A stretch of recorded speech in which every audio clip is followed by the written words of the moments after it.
In terms of weighted money, probably been the best supported runner tonight early. I don't know whether that was because ethanol volume was drawn in box 3 and it's a wide run and was going to give Tim Zoo one of the best runs you've ever seen. And I was very keen on Tim Zoo when ethanol volume was in the race. A little bit less confident now, but I still have him on top. I think the likes of Zipping Kai and even Shake It Off is the reserve that comes in now. They show a bit of pace. He does stay off a little bit, Shake It Off, though. Yeah, I think he'll still run decent cover. He's obviously not going to run as good as cover as ethanol volume was, but I think he'll be more forward to run that cover here tonight in Shake It Off. Like, he's a greyhound who will run straight out of, box 3. He'll hold that box 3, box 4 line. So I think it might even work out better that it's there holding the likes of Zipping Kai and Hector Fawley right up the track, where if ethanol volume was in the race, he could be back in the back half of the race. So might not be posing as good of a shepherd for Tim Zoo in the early stage if that was the case. I'm going to go for Hector Fawley, middle distance guns, won 8 from 10 over the 595 here. That record certainly does it for me. Steps up in journey for the first time in several months after winning a Group 3 level over the 500 at the Meadows. We're standing by to take you to Patch Adams, where he's going to do another magnificent on-track interview. But certainly Hector Fawley, I think it'll get the perfect card across and put him away and clock 33 and 64 here. But that was last year. But Hector Fawley on top, which, as you can see, is the second favourite behind Nathan's selection, Tim Zoo. So we're getting close-ups of some of the runners prior to the race. And that's Werris Bale we can see. There's Patch. There's Patch. Box, hopefully he uses it to his advantage. I keep telling him that it's 600, so hopefully he's got the message. And, hopefully, we'll be smiling after the race. And for what reason do you handle him? Him and I, we've got a pretty close bond. As soon as he got home, him and I instantly connected, and when we were fortunate enough to get a share in the dog, me and my siblings got a percentage each, and I said to Mum when I got my percentage, I don't really want it, I don't need it, I'd give it to my son, and Ben did the same for his, so yeah, he's pretty special. And just for some insight on your son, is he 1 year old or so? He's 16 months now. He'll be at home sitting with his pop, watching his dogs, and loving life. Unreal, good luck. Thank you very much. Holly Thompson there with the latest on Tim Zoo and the backstory there. Let's get Robin Moore while we can. Robin, you're a trainer, no stranger to causing an upset. Can you do it tonight?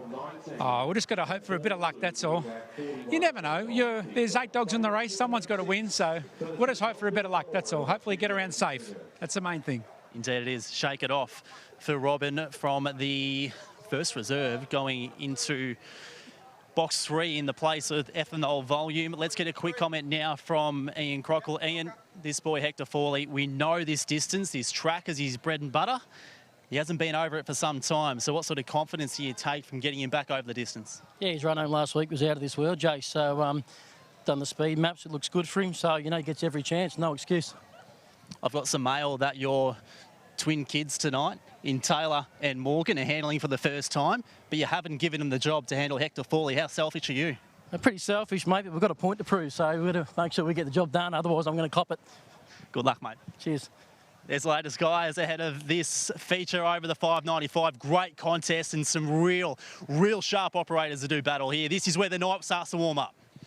Yeah, you bet it is, Patch. I've gone 6, 1, 2, 3. I've mentioned Hector Fawley, middle distance specialist here. Succeed for Kayla Cottrell, second. 4th wins and 3 minors from 8 starts this track and distance. Was 4th to Zipping Kai in the Group 1 at the Meadows.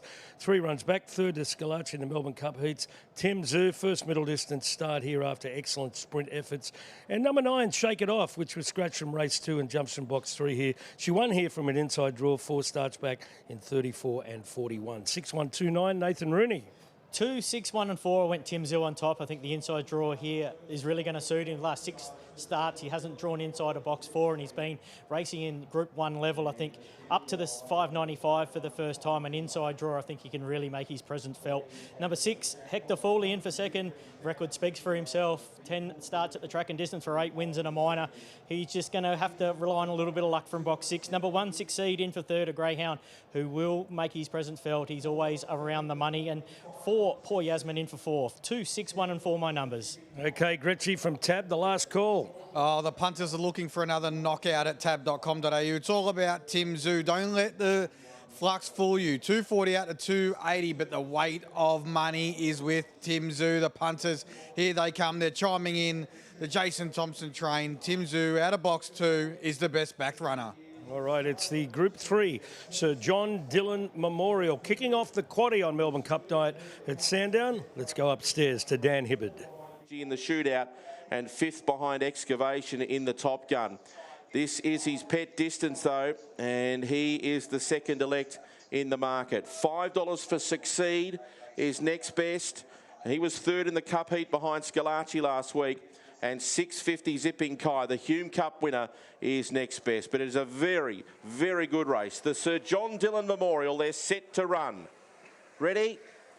Racing. Tim Zoo began well from the inside. There was speed. Zipping Kai trying to get across it. They get bumpy. It's Zipping Kai, and on the inside, Tim Zoo out by about 4 lengths now on Shake It Off, and on the inside, Succeed. Hector Fawley's trying to get around them. Then came Whereas Bale, Poor Yasmin, and last of all was Paul Lulu. Hector's been checked to the rear. Tim Zoo, the leader, 3 in front of Trying Hard. Zipping Kai running on was Succeed, but Tim Zoo's on the arm. They're 4 in front next to Whereas Bale. Tim Zoo, the leader, he's well out in front, and a deserved win for Tim Zoo. 6 lengths, second Succeed, third in Zipping Kai, and Poor Yasmin's roared home at the finish. Whereas Bale was next, further back Hector Fawley, No Luck, Shake It Off, and Paul Lulu, and there is a run and a half. I'll tell you that for nothing. 33 and 67. Run and a half, don't worry about that. He's struggled with box draws. He's been in good fields. Now he's got his chance, Holly Thompson. That was sensational. Oh, that was absolutely unreal. To be honest, I was kind of more pumped for him racing over the 595 than the actual Melbourne Cup itself. Yeah, that literally gave me goosebumps. You spoke briefly about the ownership group before. Tell us how many people are involved. Oh, there's a few. There's some great people. Tristan Lynch, he owns majority of the dog. He's the one that contacted Dad about him and first got a rose to train him, and he's here tonight with one of the other owners, Matt, Ken Bailey, my siblings. Yeah, it's unreal. It's a great group of people. And tonight's obviously been a real good opportunity for him to show us what he's made of and remind us what he's made of. Do you think he'll remain racing over this distance or drop back to the 500? I think it's whatever Dad thinks is best for him, obviously. I would love to see him keep going over the 600. He seems to be handling just well from the time. Yeah, couldn't be happier. But like I said, whatever's best for the dog and whatever Dad says. Well, one of the great 600-metre debuts we've seen for some time. Good job. Thank you, Jason. Tim Zoo, the winner of the John Dillon guys, that was sensational. Talk about debuts over 600 metres. That is exactly the way you do it. That was brutal. Congratulations to the Jason Thompson kennel. 7.5 lengths, 33 and 66. You really don't have to say much more, Nathan. No, you don't have to say. The box draw really helped though, Disco. Like, last 6 starts, he's drawn 4 and out, and he's been racing in the Top Gun, Melbourne Cup heats, Adelaide Cup. You know, the last time he drew an inside draw, he ran